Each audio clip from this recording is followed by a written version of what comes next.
Karamihan sa atin ay nangangarap na magkaroon ng sariling bahay bakasyunan sa isang malawak na lupain na napapaligiran ng maraming pananim at mga punong kahoy, upang pangsamantala ay makapagpahinga na malayo sa ingay na syudad, na sa tuwing umaga ay ramdam mo ang preskong simoy ng hangin at rinig na rinig mo ang huni ng mga ibon. Ngunit papaano kung sa tuwing sasapit ng gabi ay kakaibang nilalang na at nagpaparamdam sa labas at loob ng bahay bakasyunan na to? Kakayanin mo ba ang manatili dito hanggang sa pagsapit ng umaga? Ngayong gabi ay susubukan namin mag-overnight sa loob ng bahay bakasyunan na to upang alamin ang katotohanan tungkol sa mga pagpaparamdam ng mga kaibang elemento. Kaya samahan niyo ako sa nakasisindak natin paglalakbay dito sa Regalong Bahay Bakasyunan sa Pililla, Rizal. Kami ay may permiso mula sa may-ari sa nasabing lokasyon upang subukan ang mga nakasisindak na kwento dito na pinaunlakan naman sa pagbabahagi ng kwento ng tagapangalaga. Ang bahay bakasyunan na ito ay regalo ng may-ari sa yumao niya may bahay nung ito ay nabubuhay pa. At dahil dito, nabuo ang kwento na ang nagpaparamdam raw sa bahay bakasyunan ay ang yumaong asawa ng may-ari. Ngunit ito ay taliwas sa kanyang paniniwala. Mga nasa 2:00 ng hapon kami nakarating sa sinasabing bahay bakasyunan. Habang papalapit ako, pinagmamasdan ko kung may kakaibang mararamdaman ako gaya ng mga naramdaman ng mga nakarating na dito. Nakakapanindig, balahibo raw kung pagmamasdan ng bahay bakasyunan na to. Ngunit wala akong naramdaman anumang takot. Tanging napansin ko lang ang kalumaan ng bahay. Umagaw pansin sa akin ang bintanang ito kung saan sinasabing may nagpapakita raw ritong babaeng nakaputi na palakad-lakad. Mga nasa 3 minutong paglalakad ang layo ng bahay na to mula dun sa kalsada kung saan nandun yung bahay ni Tatay Vicente, yung caretaker ng bahay na to. Sa kinatatayuan kong ito yung kanang bahagi ng bahay. So sa banda dito, ito yung pinakaharap ng bahay. So nandun naman yung sa puno na yon, nandun yung likuran. Nang marating ko ang bahay, unang pinuntahan ko ang puno ng duhat kasama si Arvin, ang apo ni Tatay Vicente, na ayon sa kwento ng katiwala ay may nagpapakitang kapre. Makikita nyo sa likuran ko yung sinasabing puno ng duhat kung saan daw may nagpapakitang kapre. Ilang hakbang lang naman ang layo dito sa bahay bakasyunan na sinasabing mayroon ding nagpaparamdam ng mga ligaw na kaluluwa. Ikaw ba naka-experience ka na ng kababalaghan dito sa punong ito? Wala naman po ako nakikita pagka dumadaan dito. Pero yun, sa kwento lang, may isang kapre, may kapre dito na nagpapakita. Meron po. Dahil bihira magpunta si Arvin dito, hindi pa raw niya nararanasan ang paramdaman ng kapre sa punong ito. Di tulad ni Tatay Vicente na madalas inaabot ng gabi noong masukal pa ang paligid ng bukirin. Tatrabaho kasi ako sa Maynila, umuwi ako hating gabi na. Pagdating ko rito sa kasi may daanan dyan meron akong ginawang tulay. Pag kung makita ko, parang laking apoy. Siyempre alam mo, pagka naninigarilyo, pagka sinisip-sip mo, yung apoy kumukuhan lumalakas. Siyempre kahit nasa sigarilyo, gusto kong matras mag-iba ako ng daan. Wala naman akong ibang dadaanan. Ako napilitan ako na doon dumaan. Makita ko laking binti. Nakaupo siya na nakaganon. Suot ako diretso, pero nilingon ko pa siya. Paglingon ko, sige po, salamat po. Pinadaan niyo ako. Nakita niyo po ba itsura niya? Laking tao nga. Hindi, yung niya, yung mukha niya. Hindi, yung tabako lang na sinisip-sip, pero yung hita niya, sinasagihan ko pa yung niya. Nakaupo sa puno? Nakaupo sa puno, pero yung paa niya, nakalapit sa lupa. Marami kong karanasan dito. Pagkatapos magbahagi ng karanasan tungkol sa kapre, si Tatay Vicente ay nilibot ko naman ang paligid ng labas ng bahay. Dito, hindi mo may iwasang pagmasdan ng mga bintana na animoy may nakadungaw na kakaibang nilalang.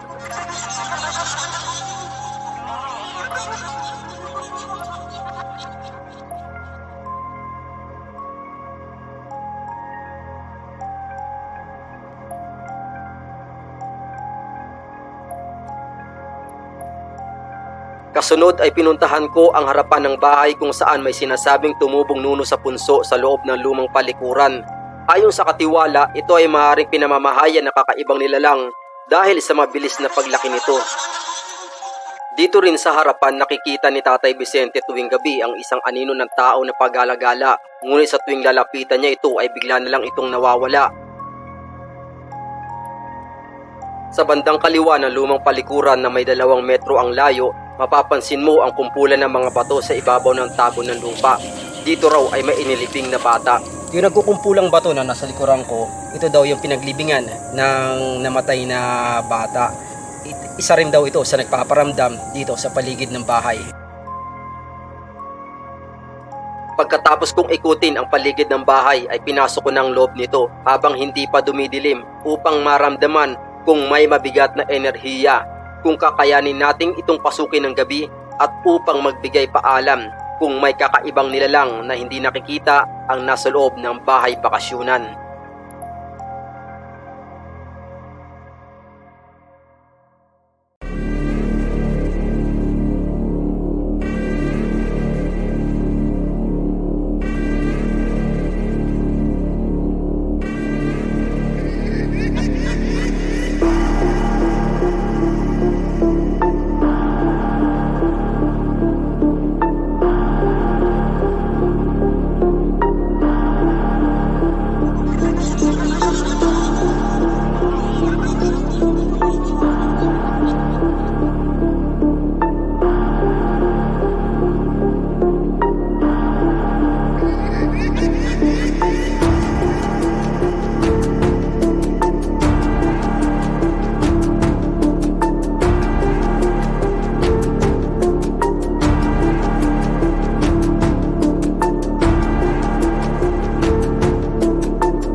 Habang nililibot ko ang loob ng bahay na to, wala naman na akong naramdaman na nakakakilabot. Saglit lang akong nakaramdam ng paninindig balahibo habang paakyat ako ng hagdan kanina. Hindi ko alam kung bakit. Wala naman akong naisip na katatakutan ng oras na yon. Pagkatapos kong malibot ang loob ng bahay ay lumabas na rin ako upang kumain ng aming hapunan at upang makapagpahinga na rin. Dahil mamayang gabi, muli naming papasukin ang loob ng bahay. Ayon sa tagabantay nito ay mas malakas magparamdam ang mga nilalang na hindi nakikita sa kalagitnaan ng gabi. At habang naghihintay kami ng kalaliman ng gabi, biglang bumuhos ang malakas na ulan. Kaya pumasok kami ni Tatay Vicente sa sala upang doon magbahagi ng kwento tungkol sa kababalaghan sa bahay bakasyunan. Nung una, hindi siya pumayag dito sa loob dahil nakakaramdam siya ng pangingilabot. Maya-maya ay pumayag na rin siya na sa loob kami mag-usap. Ayon kay Tatay Vicente, 1979 itinayo ang bahay bakasyunan na to. Ngunit bago siya ay may ilang caretaker na rin ang nauna sa kanya. Ngayon ay nasa 20 years na siyang nangangalaga ng bahay bakasyunan na ito. Nung first time nyo ba na naging caretaker dito, nakaramdam na agad kayo ng mga kakaiba dito sa bahay? Marami na ako nararamdaman dito. Bukod na yung ibang nakakasama ko rito, yun ang talagang pinararamdaman ng gusto. Ano mga elemento yung nagpaparamdam sa inyo dito? Hindi natin masabi kasi hindi natin nakikita. Mararamdaman mo na lang. Parang meron siyang na may maririnig ka na kaluskos, ingay kahit gabi. Halos hindi ka makakatulog. Minsan, pagka ako nag-iisa rito, natutulog ako rito na pagka natutulog ako sa baba, parang may naglalakad sa taas. Ginagawa ko, hindi ako makatulog. Akit naman ako sa taas. Dito naman sa baba, naglalakad. Para siyang naglalakad na mararamdaman mo yung yabag ng tao. Hindi mo naman masabing hayop. Pero talagang ramdam mo talaga yung kuha ng apak ng tao. So yung bata pong kinikwento nyo na inilibing dito sa harapan, yung natabunan ng mga bato, nagpaparamdam din ba sa inyo? Paparamdam siya pagka ako nagwawalis dyan na kahit araw pagka nagiginda ako sa bato na yan kinikilabutan ako. Yung bata na ito, nung dumating na kayong caretaker dito, kumbaga nakalibing na talaga siya dyan. Oo, yun ang pagkakaalam ko. Kasi nalaman ko lang yan, yung sinabi ni nung may nakalibing daw na bata riyan. May kwento po ba tungkol sa bata na to kung bakit siya dyan inilibing, ikinamatay, at bakit siya nandito sa lugar na to? Hindi ko alam. Gawa na kasi pinaltang ko lang sila Kaya nga pang-apat na akong dito Pero walang naikwento kung ano ikinamatay ng bata at bakit siya dyan inilibing. Wala. So yun, parang ang naging kwento na lang, may nakalibing doon na bata. Oo, gawa na sinabi kasi nung anan na yun na meron daw nakalibing. Kaya nasabi ko rin na kasi pagka minsan kasi nagwawalis ako riyan, pag ako natatapat dyan sa kuwan na yan, parang nakakaramdam ako ng ibang kuwan So hindi natin alam kung sino yung nauna inilibing yung bata na yun dyan o bago pa maitayo ang bahay bakasyonan na to. So yun ang walang malinaw na kwento. Pero pagkakaalam ko nakatayo na itong bahay na to. Pang-apat na caretaker na dito si Tatay Vicente. Kaya walang malinaw na kwento kung bakit di umano may nakalibing na bata malapit sa bahay bakasyunan at kung ano ang ikinamatay nito.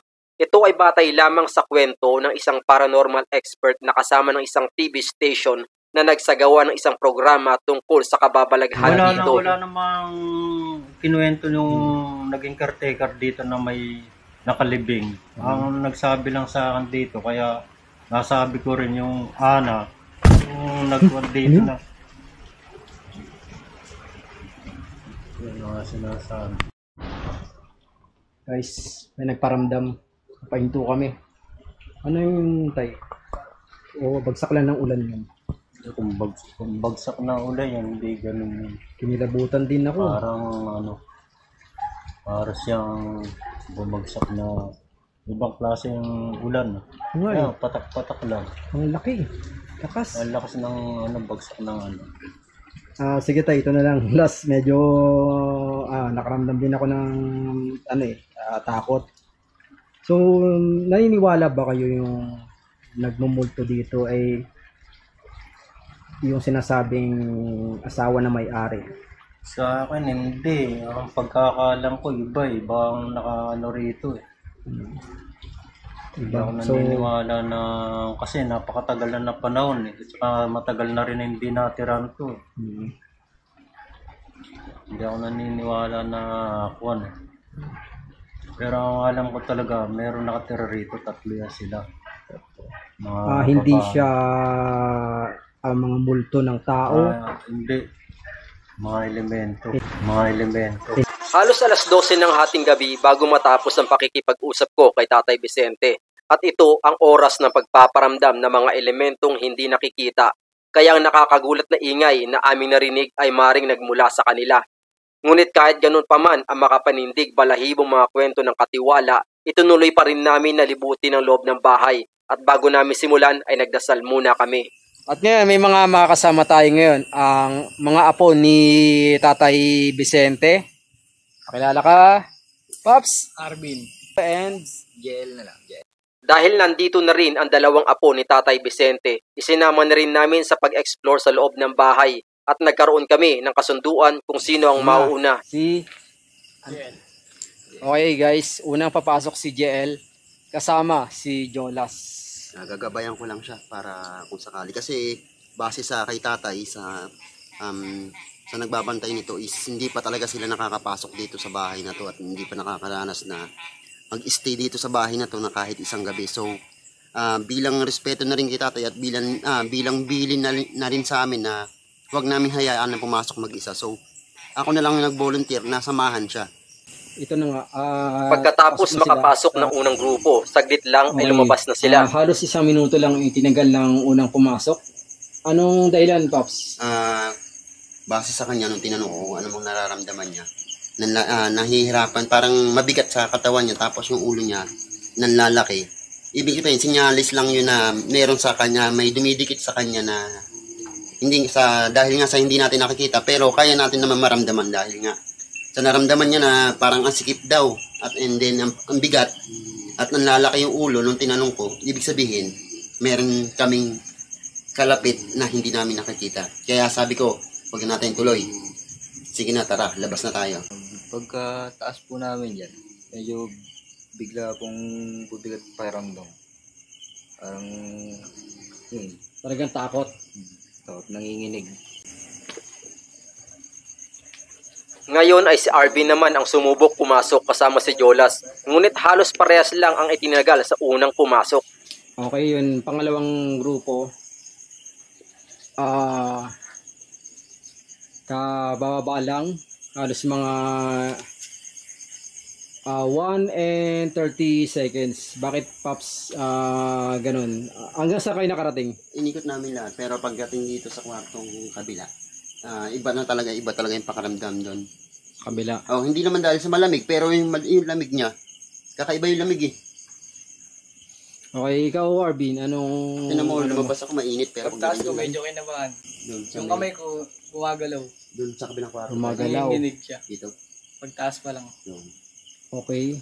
Pero napansin sa kaibang sa paligid wala naman. Wala naman. Ikaw ba kakayanin mo na? Kaya ko yan.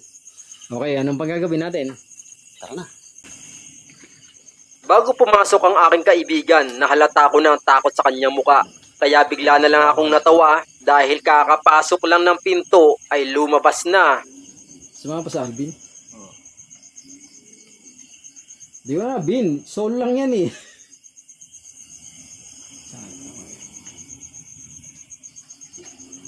Hindi ko kaya, Pops. Ha? Hindi ko kaya. Yan. Parang tinatakot mo na ako yan. Hindi ko nga kaya, promise. Ang bigat. Ha? Ang bigat ng Ano paa ang ko. bigat ang nararamdaman mo? Ang bigat ng paa ko. Patay tayo. Parang natakot na tuloy ako. Ang bigat ng paa ko, promise. Hindi ako makahakbang. Promise. Huwag ka na magpisa, Pops. Parang hindi ko kakayanin guys ah. Ngayon lang ako natakot ng ganito. Pero Okay, yung mga kasama natin na kumasa sa challenge natin, halos hindi naikot yung buong bahay bakasyon na to. So ngayon, kung hindi kinaya ng mga kasama natin, subukan natin. Tingnan mo, Pops. alauna na. Alas 12 na. Sakto. 12. Oo. Okay. Oras na paglabas nila.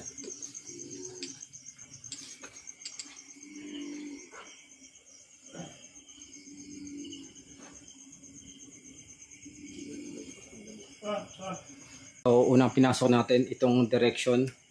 At ito yung parang sala. At makikita nyo, wala na mga bangkuan dito. Ito yung mga bintana na kawayan ng harang. At sa banda doon, nandun yung CR. Itong hagdan na to, pakyat din doon sa second floor. So, pasukin natin yung CR. Ayon sa kwento ng katiwala, nung may bumisita daw dito ay hindi makalabas sa CR. Mabuti na lang narinig niya ang sigaw nito. Bubuksan natin. Kasi nung time na may bisita daw dito, hindi niya mabuksan sa loob. Ngunit ang nakapagbukas ay yung katiwala. So isang ikot lang ay nabuksan niya na. So subukan natin pumasok. Kung hindi talaga natin mabubuksan sa loob. Okay, sarado natin. Okay, sisigaw na lang tayo. Nabuksan natin guys. Okay, mula dito sa unang palapag, akitin na naman natin ang pangalawang palapag. So ito yung kusina. Ito yung cross na sinasabi ni tatay na minsan nakikita niya na nasa baba dito. na kahit walang hangin, posible naman talaga siyang hanginin at mapupunta dito sa baba. So sa tuwing pumupunta siya dito, nakikita niya nandito sa baba. Okay, ito na yung pataas. Okay, itong mula dito sa CR, kakanan tayo pataas. Alright.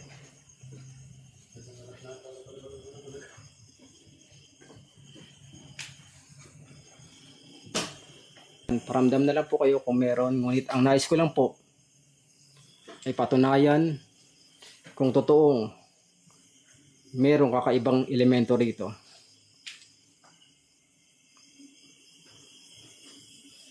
So pag akyat natin ng hagdan sa kaliwa, nandito yung nakikita natin sa labas. Parang isang attic. Isang attic room. And then dito, pag diniretso natin, mula dito sa hagdan, so ito isang kwarto. So attic type room din siya. So dito bakante. Ito ang pinakamalaking kwarto na attic type room na maaaring nagkaroon ng maraming higaan para sa mga magbabakasyon dito. Mapapansin ang lumang disenyo ng mga bintana na nagpapadagdag takot sa mga taong tumitingin dito mula sa labas ng bahay bakasyunan. Masyadong madilim. At sa mga may mga third eye dyan na viewers natin, so comment lang kayo sa comment section natin. Ilagay nyo yung time kung saan nyo nakikita yung mga kakaibang elemento na nakita ninyo. And ito nga pala yung pinto na pag binuksan mo, nandun yung hagdan sa ibaba na itinuro ko kanina. Natakot mo naman ako, Bok. Alright. So, ang takot, minsan nasa isip lang natin. Pero higit na katakutan natin ay ang kapwa natin tao. Subukan mo dito muna. Hindi papasubukan ako. Bago ako lumabas ng bahay, muli kong binalikan ng CR malapit sa sala kasama si Jolas. Patay mo ilaw mo. Dito. Patay mo ilaw. Sarap di pintuan na. Tinatay ko na. Sige dito ka. Kapitan mo ito kung nila. Yung pakaramdam. Tsaka yung pakaramdam sa labas. Anong pakiramdam? Siyempre mainit. Hindi. Yung iba pa. Masikip. Parang masikip-sikip. Napops eh.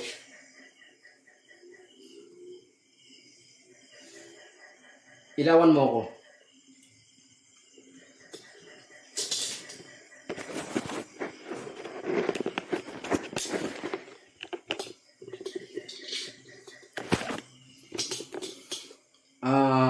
Ano yung sinasabi mong nararamdaman mo dito sa loob ng isang CR? Saan nabukasan ito? Ha? Saan nabukasan ng ilaw? Sige, okay lang. Nakakandila naman ako eh. Okay, anong sinasabi mong may nararamdaman ka dito na kakaiba sa loob ng CR? Dito, nung unang pasok ko dito, napakasikip. Parang ang liit-liit ng lugar na to. Okay, talaga namang malit ang lugar na to. Hindi sa ganun, na parang napakasikip ng lugar. Parang ikaw lang mukha siya. Ganun yung pakiramdam. Okay. Kaya yun guys, di ba? Meron tayong kanya-kanyang pakiramdam. Iba-iba rin ang level ng takot ng tao. So, meron para sa kanila isang mahiwaga ang bawat lugar na pinupuntahan at merong isang paranormal lang. So, para sa atin, ang lugar na to ay isang normal na bahay na hindi lang tinitira. At habang papalabas kami ng CR ay biglang Nakita mo naman kayo. Hindi na natin maipaliwanag kung bakit pumasok si tatay dahil siya yung caretaker dito. Dahil tayo hanggang ngayong gabi lang naman tayo magtatagal dito. So si tatay ang nangangalaga ng bahay na to. Kasi kung maring may na-disturb tayo dito at sana wala naman dahil sa kanya daw bumabalik. Kaya magtataka kayo kung bakit nakita nyo nung nandun ako sa CR, pumasok siya dahil may naramdaman na siya noong time na yon. Ay sa katiwala, naramdaman niya raw na may sumunod sa akin mula sa itaas, kaya sinundan niya kami. Alas 2 ng madaling araw, pumasok ng lahat sa lumang bakasyunan upang matulog sa sala dahil hindi na pumayag si Tatay Vicente na sa itaas pa kami matulog. Ito yung oras na muli kong nilibot ang labas ng bahay upang subukan kung may mararamdaman tayong mga nilalang na hindi nakikita hanggang sa pinaglibingan daw ng bata. Lumipas ang gabi, naging mahimbing ang aming pagtulog dahil sa hatid na lamig ng paligid. Maliban kay Tatay Vicente na magdamag na nagmatyag. Pagsapit ng umaga ay muli kong nilibot ang paligid at ang loob ng bahay bakasyunan.